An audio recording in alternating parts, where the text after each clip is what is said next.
In fact, the weapons you equip on characters are not always the weapons they use in the story. In cutscenes and character art, we often see them wielding completely different weapons. For example, in the Nodcry cutscene, Wolf's gravestone is shown to belong to the Knight of Boreas, Varka, not Diluc. Its lore also states that it is the weapon of the Wolf Knight, and it has long been planted in Boreas territory. The sword Diluc truly uses is the blood-tainted greatsword. There are many other characters that have their own canonical weapons. For Mondstadt's characters, Jean and most Knights of Favonius use the Favonius sword. Bennett's canon weapon is the Harbinger of Dawn. Do you still remember its story? It's the sword Kaya tricked us into retrieving from the ruin, and obviously, he later gave it to Bennett, since he's actually Bennett's swordsmanship teacher. Eula's weapon is the sacrificial greatsword. Actually, ever since the founding of Mondstadt, the sacrificial weapons have been kept by Eula's family, the Lawrence clan. For Liyue's characters, Zhongli uses a polearm in game, but his true weapon is a sword. Legend has it that Zhongli killed many gods with this sword in his conquest of Liyue. After the war ended, Zhongli no longer wished to see this blood-stained weapon, so he switched to a polearm and taught human spear techniques to defend themselves. The white tassel is favored by Liyue's polearm trainees, used by Xiangling,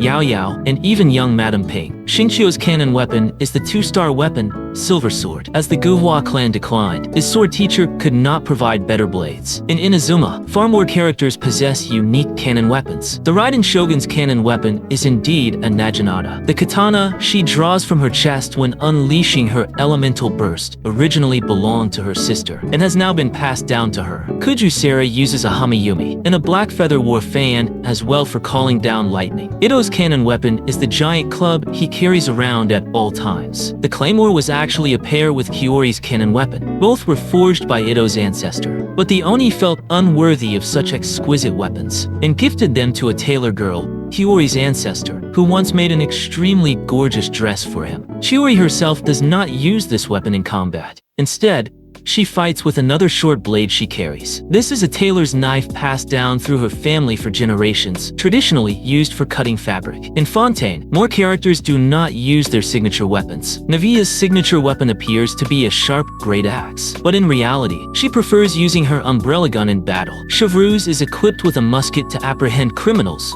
rather than a polearm. Wriothesley does not truly need to wield a catalyst. His canon weapons are a pair of mechanical gauntlets that he personally modified. Even the reporter Charlotte attacks enemies using her camera. Nouvelette, meanwhile, only needs to wave his cane to control water. When it comes to Natlan, weapons become even more unconventional. Moalani's canon weapons are actually the shark-shaped surfboard and water balloons sold in her shop. Shalonen usually fights with her skates, and although Chaska commonly uses her massive revolver, she also possesses an ancestral bowl, not the 5-star bowl, but the 4-star bowl Chainbreaker. This bowl once belonged to Lianka, the first generation of one of the 6 heroes of Natlan. Because it was forged by dragon craftsmen, it is extremely durable and has survived to this day. Kinnich's canon weapon is the Earthshaker, crafted by Natlan artisans and once wielded by Yupanqi, another first-generation 6 heroes. However, this is a replica, as the original was destroyed during the battle between Mavuka and Capitano. As a result,